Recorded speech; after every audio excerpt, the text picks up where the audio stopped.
And we're back as promised. We're doing my predictions for the men's events in track and field. We'll post the link for my last video with the predictions for the women's events. So let's kick it off with the 100 meters. Right now, Trayvon Bromell, USA, has the fastest time. But he's been inconsistent. If he doesn't have a good start, he doesn't always win the race. So he has a lot of top competition with Simbine and Johan Blake, who's back under 10 flat.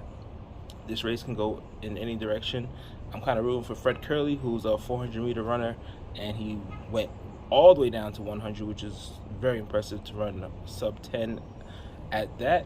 So I'm going to give my predictions going to be Trayvon Bromell. Fred Curley is going to be my underdog, who's going to come in second, and Johan Blake will come in third. With that being said, US is kind of stacked with the most runners under 10 flat, so we should definitely be able to put together a 4x1 that should be dominant. Now the problem is USA doesn't have a pass baton, so does that mean we're gonna be able to pass baton now that we have 4 runners under 10 flat? To be determined. Men's 200, Noah Lyles, that's going to be my favorite. That's going to be my pick. I'm still rooting for the high school kid, Knighton, coming out of nowhere, breaking his record 3 straight times during the trials, and now to 1984. I want to see him get on the podium. That would be amazing. DeGrasse is still in the building. He has an opportunity to always have a good race, but I think it's going to go Noah Lyles. Men's 400.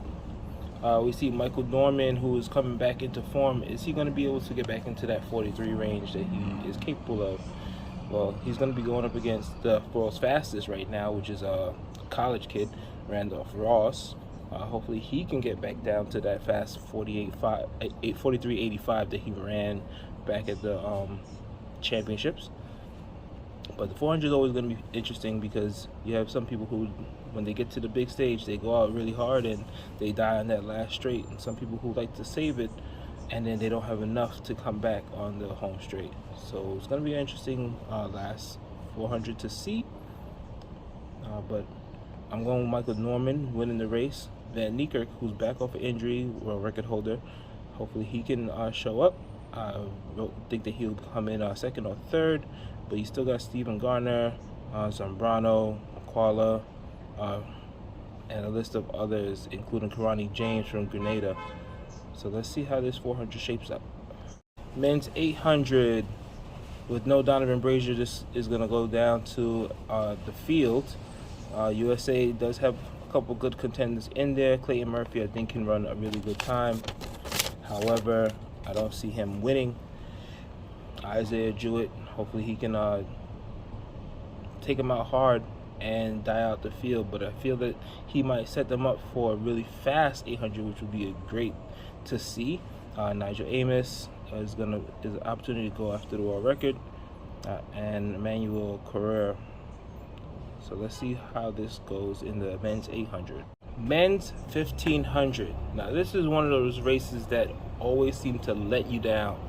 No one wants to run hard the first 800 because everyone's afraid to get beat on the last 400. Go out there, run your race. Don't jog through it because not everyone's a 800 runner. We're all milers. It's the reason why you're in the 1500. So you got Jakob Ingebrigtsen, who has just been on a tear, the younger of the 3 Ingebrigtsen brothers. He has a great opportunity now to win this 1500. Cheruiyot is the favorite. I'm still gonna go with our previous Olympic gold medalist, Matthew Centrowitz. I think he's looking great. I think he can definitely control the field, especially if they're gonna go out in that very slow pace. If they don't go out quick, Matthew Centrowitz is the favorite. But don't sleep on Cole Hawker, who beat him in the trials. If it comes down to the last 800, it can go to one of those two. I think they have the bigger kicks in the field, and Centrowitz is looking very primed. He's back from injury. He looks fit, so he's ready to go and defend his crowd. Men's 5K, too many names for me to mention, especially since they're all Kenyan and Ethiopian. But if Jakob Ingebrigtsen's coming back to run the 5K, this should be an amazing sight to see.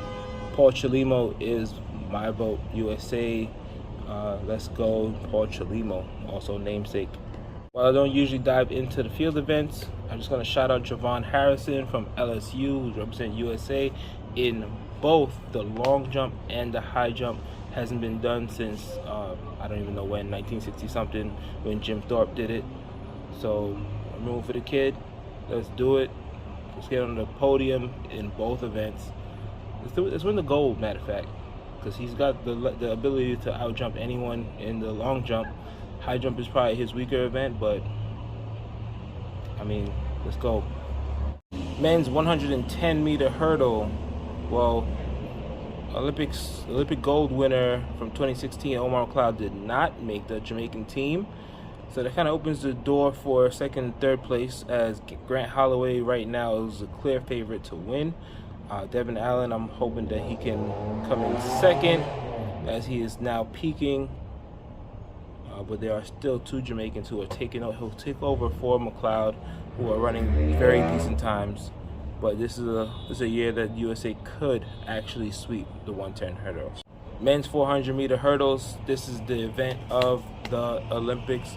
We've been waiting probably 2.5 years for this matchup between Rai Benjamin and Kristen Warhol, the world record holder.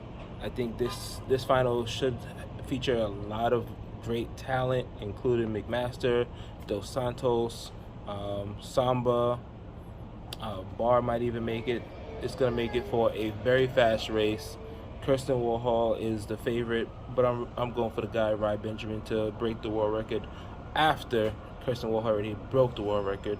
New world record 400-meter hurdles going to USA. And my predictions, which ones did I get right? Which ones do you guys think I should have changed? Who are you rooting for?